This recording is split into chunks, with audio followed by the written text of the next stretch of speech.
আন্দোলনটি এই ফ্যাসিস্ট সরকারের বিরুদ্ধে রচিত হয়েছিল 17 বছর আগেই, কিন্তু চূড়ান্ত ভাবে আমরা বিজয় অর্জন করেছিলাম 2024 সালের 5ই আগস্ট। 111 নির্বাচনটা ছিল মহা ডিজাইন করা একটা নির্বাচন। যেমন মুসলিম লীগ ছিল না, একইভাবে ভবিষ্যতে বাংলাদেশে আওয়ামী লীগ বলে কোন রাজনৈতিক দল থাকবে না। একটা বহুল প্রচলিত চর্চিত একটা শব্দ আছে, বাংলার আকাশে আজ দুর্যোগের ঘন ঘটা। তো বাংলার আকাশে দুর্যোগের ঘন ঘটার যে কথা বলা হয়েছিল, সেই ঘন ঘটা বারবার বাংলাদেশের রাজনীতির আকাশে আসে, ঘুরে বেড়ায়। বাংলাদেশে 2024 সালে একটি স্বৈর শাসনের বিলুপ্তি হয়েছিল। সেই স্বৈর শাসনের বিলুপ্তির বছর পূর্তি হচ্ছে। জুলাই মাস থেকে সে আন্দোলনটি শুরু হয়েছিল, ফাইনাল আন্দোলনটি শুরু হয়েছিল অগাস্টের 5 তারিখে শেষ হয়েছিল। আন্দোলনটি এই ফ্যাসিস্ট সরকারের বিরুদ্ধে রচিত হয়েছিল 17 বছর আগেই, কিন্তু চূড়ান্ত ভাবে আমরা বিজয় অর্জন করেছিলাম 2024 সালের 5ই আগস্ট। আমরা কি বিজয় অর্জন করেছি? সেই বিজয়ের মধ্যে আমাদের আকাঙ্ক্ষাগুলো কি ছিল?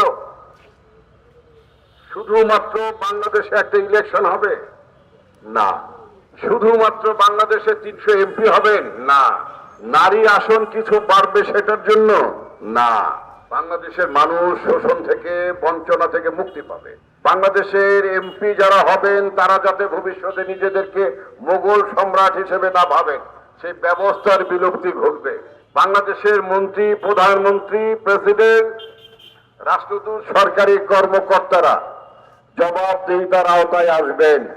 সমস্ত কিছুর মধ্যে একটি গণতান্ত্রিক ব্যবস্থা থাকবে। বাংলাদেশ রাষ্ট্রটি গণতান্ত্রিক রাষ্ট্র হবে এবং সরকার জবাবদিহিতার মধ্যে থাকবে। রাষ্ট্র যখন গণতান্ত্রিক হয়, সরকার যখন জবাবদিহি করতে বাধ্য হয়, তখন সেই রাষ্ট্রে সরকার বলতে শুধুমাত্র এমপি মন্ত্রী নন, সরকার বলতে পিয়ন থেকে শুরু করে মন্ত্রী পরিষদের সচিব পর্যন্ত। বাংলাদেশে 2014 সালে, 2018 সালে, 2024 সালে বাংলাদেশে 3টা বিতর্কিত নির্বাচন হয়েছে। আমার দলও অনেক সময় বলে না, আপনারা অনেকে বলেন না। 2009 সালে নির্বাচনটা বিতর্কিত হয়েছে। 111 এর পরে যে নির্বাচনটা হয়েছে, এই 111 নির্বাচনটা ছিল মহা ডিজাইন করা একটা নির্বাচন। আওয়ামী লীগকে আবার ক্ষমতায় পুনর্বাসিত করার একটা ডিজাইন ছিল 2008-9 যে ইলেকশন, 111 এর পর ইলেকশন।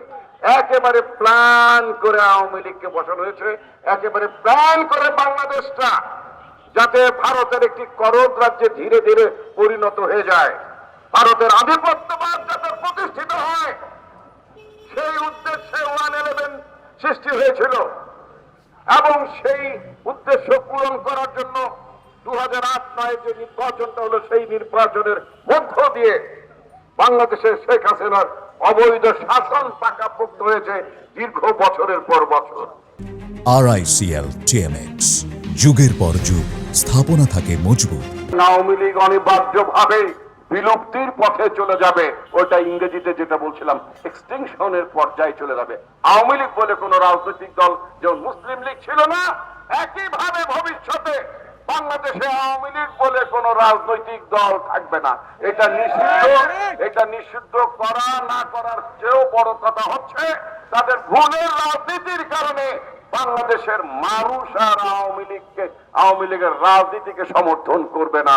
আওয়ামী লীগের রাজনীতি বাংলাদেশে ফিরে আসার কোনো সুযোগ নাই।